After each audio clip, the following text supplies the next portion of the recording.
یو واقعي بشیر جان ډېر ښه تپوس وکړو. ډېر خلک داسې کوي چې فرض کوي او سنت مه کوئ، فرض کوي او سنت پرېږدي. دا لوی جرم دی. دا سنت مکملات د فرض دي او د پیغمبر مبارک صفت دی، رسول الله مبارک کړی دی. نو سنت چې څوک پرېږدي، یو ځل نیم انسان دی، که څه تلوارې وي، مریض وي، بیماری وي، درس و تدریس له په منډه دی، وخت ورته کم دی، مثلا په سفر کې دی، نو خیر دی. خو مستقل چې یو سړی د عادت جوړ کړي، د قیامت پر ورځ به حضور پاک ته ملامته ولاړي، قیامت پر ورځ به حضور پاک ته ملامته ولاړي. نو دا یو لوی جرم، یو پیشن جوړ شوی دی. پیشن به نه جوړی، د سنتو پرېښودل که ته پیشن جوړی نو ډېره لویه ګناه ده. دی وایي چې په لومبۍ سپاره کې په لومبي رکعت کې د درېیمې سپارې آیتونه ووایي او په دویم کې د لومبۍ سپارې ووایي. نو که نه مونځ دوباره کول سره نشته، مونځ دوباره کول نشته. او که قصدن یې ووایي نو مکروه کار یې وکړه، او که انسان د غلطي تې وشوه نو هېڅ هم نشته، مونځ واپس کول نشته. دا بل ملګري وایي چې د ماسخوتن د مانځه نه پس یا 11-12 بجې نفل کې دا تهجد کې د خوب نه پسه چې بنده د خوب نه راپاسي او که مونځ کوي هغې ته تهجد ویل کېږي. او بهتر ټیم یې دا دی چې سړی سبا خطو ته نږدې وکړي. او نبی علیه السلام مبارک 2 کړي دي، 4 کړي دي، 6 کړي دي، 8 کړي دي، زیات کړي دي. خو زیات تر د رسول الله صلی الله علیه وسلم معمول د 8 رکعاتو تهجدو په 2 رکعاتو باندې. سر ویښته نیغول، کرخ وخکل یا سایډ باندې کول، دا څنګه دي؟ نبی علیہ السلام مبارک په سر کې لار ایسته ده. په مکه مکرمه کې چې نو لار به نه ایستله، ویښته به شاته غورځول. ځکه د مکې خلکو به سر کې لار ایستله، نو کافرانو سره تشبیه به نه کوي. چې مدینه شریفې ته لاړل نو هلته کې بیا یهودیانو کافران، نو هغوی به سر شاته اړو، لار به پکې نه ایستله. نو حضور پاک د یهودانو سره تشبیه نه کوله، بیا پکې لار ایستې ده. نو تا له دواړه څه جایز دي. که ته د سر ویښته شاته اړی، لار پکې نو باسې، ام ټیک ده. او که پکې لار په دې منځو باسې نو ام دله ټیک ده. خو د هغې ویښتو نه ځان ساته چې د کافرانو سره پکې تشبیه راځي، لکه سټوکې پرېښودل، د هغې نه به ځان ساتې. یا هغه ویښته چې د ښځو سره پکې تشبیه راځي یا د کافرانو سره، د هغې نه به ځان ساتې. دې وي زمونږ په قبرستان کې اونې دي، د هغې پرېکول څنګه دي؟ او که هغه پرېکو نو هغې پیسو باندې به څوکو په قبرستان ولګو که په جومات.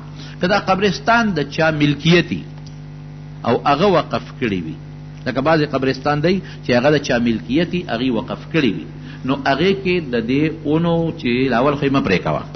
مقبرونه بوټي پرې کول ګناه ده، ښه خبره نه ده. خو که زاړه شي او یا تاوان یې قبرونو له، نو که د چا قبرستان دی چا چې وقف کړي، نو د هغې په اجازت به د استعمالی، د هغې نه بې اجازت یې مه استعمالوه. او استعمال به کم ځای کې، خو خدا ده چې لاول یې په دې مقبره کې ولګې. خو که مقبره کې نشي لګولی، بیا جومات کې هم لګولی شي، مدرسه کې هم لګولی شي، غریبانانو له هم ورکولی شي، په خپل استعمال کې به نه راولي. او که داسې قبرستان کې چې مالکان یې بالکل نه معلوم، لکه زمونږ دا لویه مقبره وي یا څه یا څه، نو دې نه به بوټي نه وی، ګناه ده. او که وی نو باید چې د کلي یا د محلې د مشرانو په مشوره هغه خرڅ شي او هغه پیسې یا په مقبره ولګي یا په جومات یا په مدرسه باندې ولګي. زمونږ یو کافر ته دین اسلام اونه رسی، د لپاره جنت کې نه، هغه به خدای یو مني. که اسلام داسې ځای کې دی لوی شو چې هلته نه د پیغمبر او د خدای او د رسول څه قسمه تعلیمات نه اورېدلې، دی به یو خدای مني. که ویې نه منه بیا به دې تپوس کېږي. خو نن سبا داسې ځای نشته، نن سبا هر ځای ته اسلام رسېدلی دی، دا خبره نن نشته.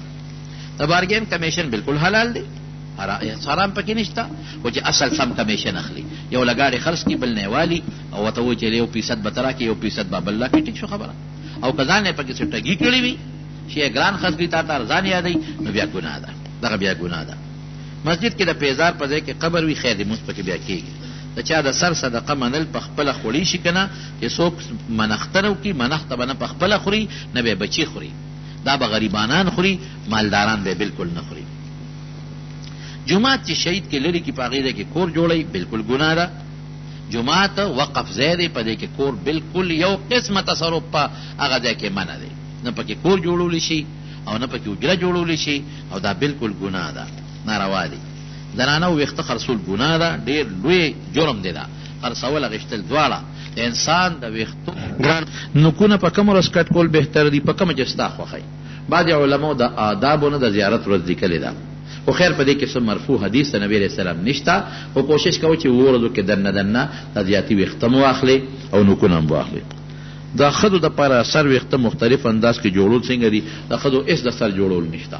د ښځو د سر دا دي چې ویښته یې څومره ګڼي دا بهتره ده، او د ښځو دپاره دا دي چې سر کې دې تیل اچوي چې بوی نه کوي، او ګومن دې پکې وي، او شاته دې کمسی جوړوي.